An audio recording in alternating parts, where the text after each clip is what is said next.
This is an animation of a hip labral repair using soft suture anchors on a left hip.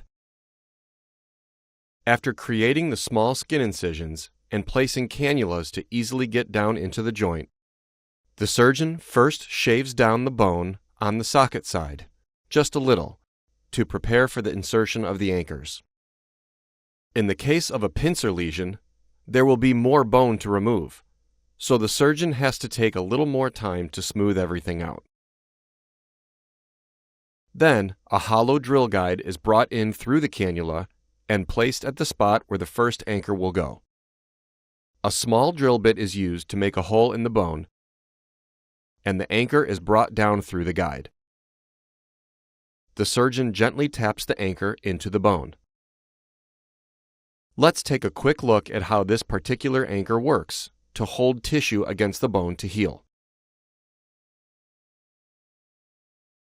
Once the anchor is in the bone, the blue suture gets passed around the tissue that needs to be fixed. The end of the blue suture gets put through the loop of the black and white striped suture.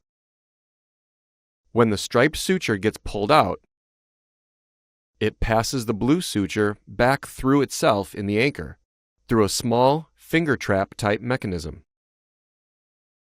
The surgeon can now pull the blue suture to make it as tight as they want, without having to tie any knots. The extra suture gets cut off. Here's how it looks in the hip.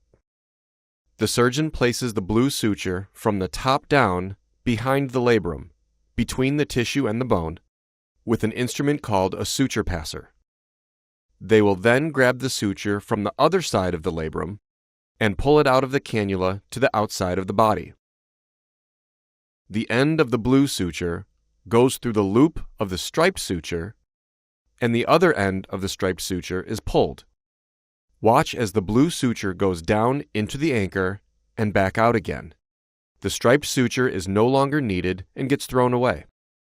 The long blue suture tail is cut, and the surgeon repeats these steps for as many anchors that are needed to complete the repair.